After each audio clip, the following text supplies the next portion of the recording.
Hey, welcome back to another edition of Unprovoked. This is Joshua with Interact. This is a series where we take a look at really cool B2B SaaS companies and we try to analyze their user onboarding. We do this through a lens of acquisition, activation, retention, and revenue. Today we're taking a look at a company called Chrysalis. Love the name of that. We're going to start off with acquisition. Acquisition has three parts: homepage, pricing page, and of course the sign up process, the account creation process. On the homepage, we look at the core messaging, basically through a jobs to be done lens. So let's start there. Let me just read through this. So the number one, real estate SaaS, scaling and full automation for real estate agents. The subheadline is maximize your sales potential with our automated pipeline and lead generation. Cool about this is the word maximize happens to be a jobs to be done outcome statement verb. Maximize, increase, decrease, minimize. It seems like this could have been generated from a jobs to be done exercise. Maximize your sales potential with our automated pipeline and lead generation. In jobs to be done, we separate the outcome from the objective. This is an outcome. So if I use this tool, I'll increase the amount of sales potential that I have as, I presume, a real estate agent. The job executor, the job performer is the real estate agent who's looking to maximize that potential. Now, trying to understand what the main job to be done is: scaling and full automation for real estate agents. I think this isn't as clear. So as far as headlines go, I really want to be able to ascertain that main job, that target job. Scaling and full automation, somehow the verbiage of that is difficult for me to put into my head. Scaling and full automation for real estate agents. When I am a real estate agent, the job performer, I have a job to be done, and that job to be done's purpose is to make my life better, to improve the quality of my life, and I do that by hiring a solution. This is not a description of why I would hire a solution. This is the solution itself. What is it that I'm trying to accomplish by scaling and automating my business as a realtor or a real estate agent? That's what really should go into the headline. Whether it's explicit or implicit doesn't really matter, but it's the answer to the question, what am I trying to accomplish? Sales potential, yes, but also what is it? Is it not letting leads fall through the cracks, following up better with leads, closing more deals? I'm not a real estate agent, so it's hard for me to extract that, but I think maybe some conversations with real estate agents, perhaps even users of this software, and asking them that one question: what are you trying to accomplish when you use Chrysalis, might get us the verbiage we would need to make that headline pop a little bit more. The other thing I'm looking for is, have other people actually used this? And it looks like there's some really nice social proof here. MarketWatch, Fox 40, I imagine that's a local news station, franchise, Digital Journal, and Benzinga. These are recognizable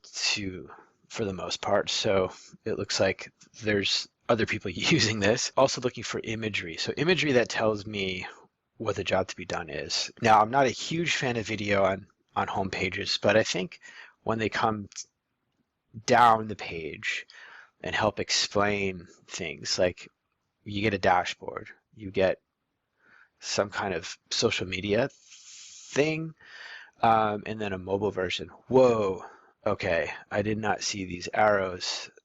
I think this could be improved by actually revealing all of these without having to toggle through. I feel like this is a stronger value proposition. If I'm a real estate agent, I might have multiple software systems, and that could be causing me problems with onboarding new people to the team, keeping track of configuration.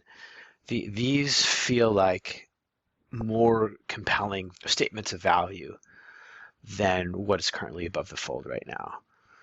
So simple reconfiguration of the messaging could increase that lead conversion on this website. What I didn't see was visual imagery that illustrates the job to be done.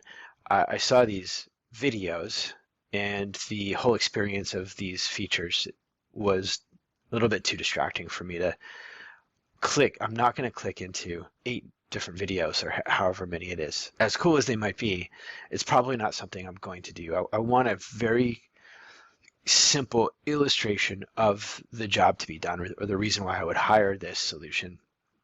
That would make my life better as a real estate agent. Okay, let's go to the pricing page, the second most important page on your website.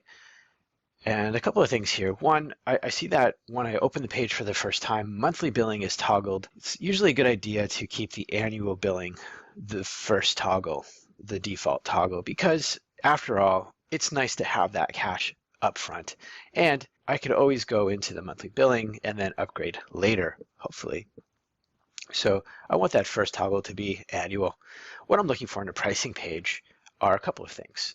One, risk mitigation language, as well as switching effort, switching cost. And I don't really see that. Risk mitigation language could be try it for free, no credit card up front, guarantee, 25,000 people use this, something like that.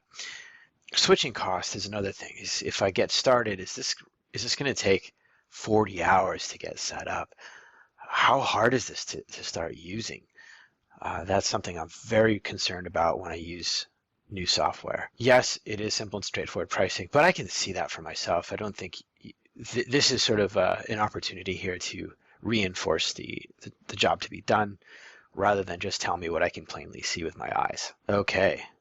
And then I look for FAQs. So pricing pages should have FAQs. There they are. Cool. And that's about it here. So let's go ahead and take a look at the calls to action. Now it looks like there's a sales motion here, and this is maybe a little confusing for me. There is a low plan, a medium plan, which is simple and straightforward pricing. But then we have a custom plan, and the main call to action and the main nav is not simple and straightforward pricing. It is a sales motion. I think we definitely don't want to use this language when it's not entirely true, when you have to book a demo to get pricing, and there's nothing wrong with that. It seems like what I'm being pushed towards is the sales conversation. So the pathway to trying this is not clear to me. Who is custom for? Is it for larger agencies with 2 or more real estate agents in them? Who are these packages actually for? If it were me, I would probably want to try it first and have kind of a product-led sales experience, take me through the motions of the product itself, and then maybe trigger a sales opportunity from there. Unless I was a larger firm, and here I might want a demo and maybe go through it with a sales engineer. Okay, I'm going to go ahead and get started in the middle tier. And now this is the third part of acquisition. This is the sign-up process. What I'm trying to look at is how easy is it for me to create an account? So let's check this out. Step 1, 3 very straightforward questions. We can do that. And a phone number. Again, this is leading me to believe that what I'm about to enter into is a sales process, not a product-led process, which is fine. However, it's not imminently clear from my experience that this is the best path. Now I'm being asked to put a credit card number. I'm not going to do that, right? Like as a new user, this is a very big friction point. I haven't even tried it yet. Now I agree in the market like this, you probably don't want a freemium product, but you do want the product to speak for itself before you ask someone to drop $200 a month on it. The sign-up process is blocked, probably. There's probably a low conversion rate between step 1. Between step 1 and step 2, that was easy, but from step to the actual account creation, I'm imagining the reason why this company is asking for that phone number is to try to rescue this step. If I were to go into the product analytics, I would think what I would see is a very high conversion rate through step one, and almost no conversions from step two into account creation without an actual phone call. That's my guess. So, well, for the purposes of our video, I'm going to go ahead and put in a card number and then take us through the rest of our onboarding review. Okay, activation. We have now created an account, I believe, and this is our next screen. Thank you. You're currently in the process of creating your account. Thank you. Check your email for your login information. All right, here we go. Your account has been created. All right, this is the first email, and it is giving me a password. Interesting. Oh, wait. Now I have another validation flow. Hold on a second. I just validated that I'm real because I entered the code or password that I was given. Now I'm validating again. This seems like a whole lot of validation. Another click. Okay, now I have to click again and get another code. This seems like a little bit much for first user experience. Activation looks at a couple of things. First is what I call first run expectations. So how am I oriented to the product? Is it a good UI experience that feels up to date? Is the product smoothly taking me into that onboarded state? What we want to define here as a company is, what does onboarded mean? Like, what's the happy path? In other words, I don't want to have to click around and experience all of the features, because I'm sure there's a lot. But what's the one, maybe two features that I really should experience in order to understand the promised value? And the promised value is scale and automation. Automation. That's what we're leading with here, automation.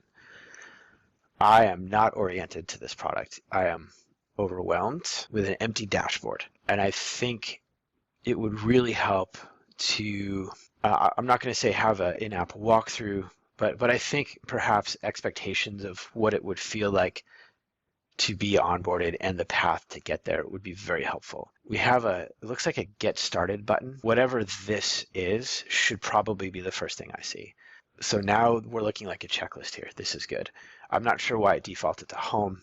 I think it should probably default to get started when I first log in. This is good. I like to see a checklist. Let's take a look at what these are. So download the app. That's great. I really think that lends itself to stickiness. Generate more leads. Google My Business monitoring and reply to reviews. Yes. Reputation management. Okay, I'm starting to feel automation here. Connect directly with prospects via Facebook in the CRM. That's nice. So I don't have to go into Facebook all the time.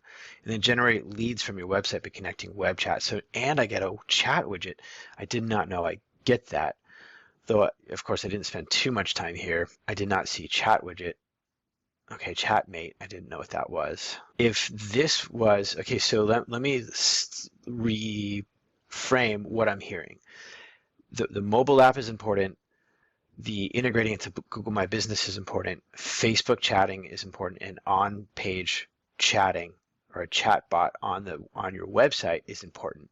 If these are the four most important things I need to do to get onboarded, I think that can be really surfaced here.